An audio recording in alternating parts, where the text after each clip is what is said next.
ఇదే RTV app వార్తల్ని క్షణాల్లో చదివే అవకాశం ఉంటుంది. ఒక న్యూస్ పేపర్, ఒక టెలివిజన్ ఛానల్ మీ చేతుల్లో ఎప్పుడూ ఉంటాయి. నమస్కారం అండి. రావులపాలెం మండలమైన కొమరాజలంక గ్రామంలో గండ్రోతు సత్తిపండు గారి ఇంటిలో యామిని ఝాన్సీ అయిన నేను అద్దెకు ఉండేవాళ్ళు.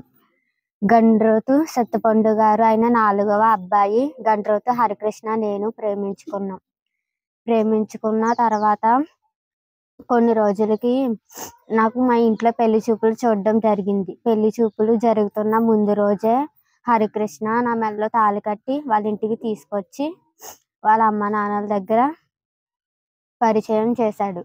వాళ్ళ అమ్మ నాన్నలు నా మెడలో తాళి తెంపేసి వాళ్ళ అమ్మ గండ్రోతు వెంకటలక్ష్మి గారు, మా మావయ్య గారు అయిన గండ్రోతు సత్తిపండు గారు ఇద్దరు కలిపి నా మెడలో ఉన్న పసుపు కొమ్ము తాడు తెంపేసి బలవంతంగా నన్ను మెడ పట్టుకుని బయటికి గెంటేశారు. నాకు న్యాయం జరగాలని నేను చాలా రోజులు తిరిగాను. నెల రోజుల నుంచి తిప్పించారు. డిసెంబర్ 17వ తారీఖున మీకు న్యాయం చేస్తాము, డబ్బులకైతే రండి, లేకపోతే మీ చేతనైంది చేసుకోండి అని గండ్రోతు బాలాజీ గారు ఫోన్ చేసి చెప్పారు. చేతనైంది చేసుకోమన్నారని, నాకు చావైనా బ్రతికైనా నా భర్తతోనేనని మా అత్తయ్య గారైన గండ్రోతు వెంకటలక్ష్మి గారు, మా మావయ్య గారైన గండ్రోతు సత్తిపండు గారు ఇంటికి వచ్చి నేను నిరాహార దీక్ష అనేది 2 రోజుల నుంచి చేస్తున్నాను. నేను వస్తున్నానని తెలిసి వాళ్ళు ముందుగానే వాళ్ళు తాళం వేసి వెళ్ళిపోయారు. ఇప్పటికి వాళ్ళ ఇంటికి అనేది రావడం జరగలేదు. కాబట్టి నాకు న్యాయం జరగాలని కోరుతున్నాను. నా భర్తకు నేను అంటే చాలా ఇష్టం, కానీ ఆ అబ్బాయిని వాళ్ళ ఇంట్లో వాళ్ళు బలవంతం పెట్టడంతో నన్ను చేసుకోవడానికి చెప్పలేకపోతున్నాడు. అందుకే నన్ను కలవనివ్వకుండా తనని దూరంగా పెట్టి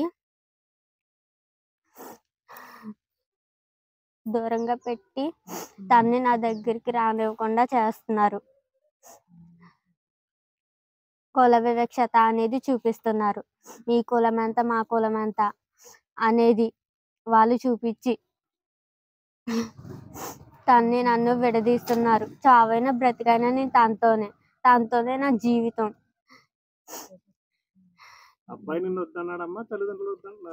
తల్లిదండ్రులే వద్దంటున్నారండి.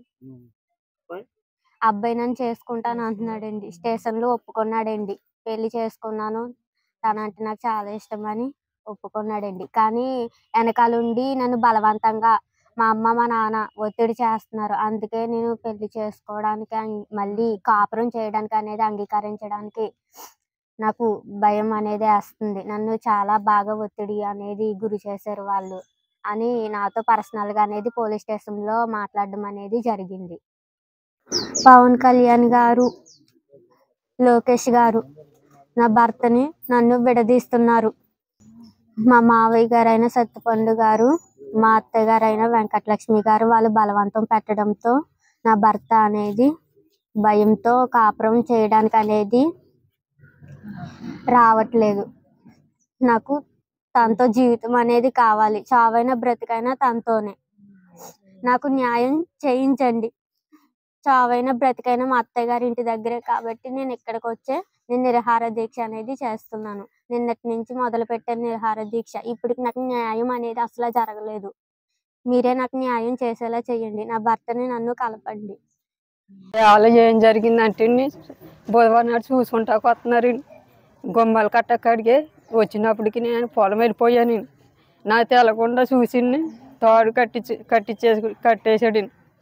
కట్టేస్తుంది. అప్పుడు ఈ పిల్ల మందు తాగేసింది. వాళ్ళ అత్తగారింటికి తీసుకెళ్ళింది. వాళ్ళ అత్తగారు తాడైతే తెంపేసి కొట్టేసి గెంటేశారు. మళ్ళీ వచ్చి వాళ్ళ అన్నయ్య బండి మీద తెంపి మీ అమ్మ బావని చంపేస్తామని బెదిరించారంటే నా కూతురికి న్యాయం చేయండి. మేము ఎక్కడే ఉంటాం, కాపురం మాత్రం నిలబెట్టండి, మాకు కాపురం చెయ్యాలండి. నా బిడ్డ మోసం చేసి అలా చేసా కుర్ర మాకు తేలదిని, మాకు అసలు ఏమీ తేలదిని. పొలం వెళ్ళిపోయినా వేయాలని గుమ్మలు చూసుకుంటా వస్తున్నారు. వేయాలని బుధవారం నాడు న్యాయం చెయ్యండి.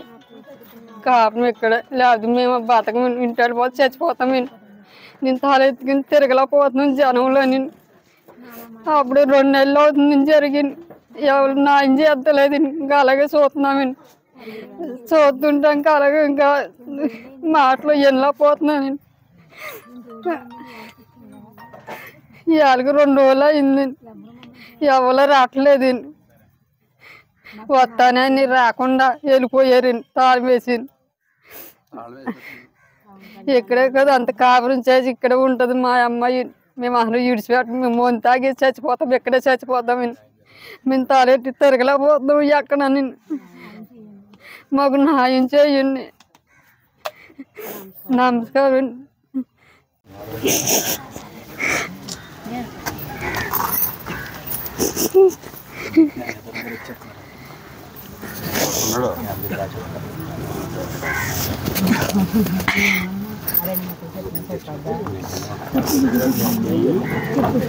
కొమరాజులంక గ్రామంలో ఈ యువతి యామిని ఝాన్సీ అనే యువతి అన్యాయానికి గురైంది. అగ్రకులస్తులైన ఒక అబ్బాయి ఆమెను పెళ్లి చేసుకుని తర్వాత వాళ్ళ పెద్దల అంగీకారం లేదంటూ వదిలేయడం జరిగింది. అయితే ఈ అబ్బాయి ప్రేమించుకుని పెళ్లి కూడా చేసుకున్నారు కాబట్టి వాళ్ళకి న్యాయం జరగాలని, అబ్బాయి కూడా ఇష్టపడినా సరే పెద్దల నిరంకుశత్వంతో ఆ అబ్బాయిని విడదీయడానికి చూస్తున్నారు కాబట్టి దయచేసి చంద్రబాబు నాయుడు గారు, పవన్ కళ్యాణ్ గారు మరియు లోకేష్ గారు ఈ అమ్మాయికి న్యాయం జరిగేలాగా చూడాలని వేమన ఝాన్సీకి వేమన ఝాన్సీకి వేమన ఝాన్సీకి వేమన ఝాన్సీకి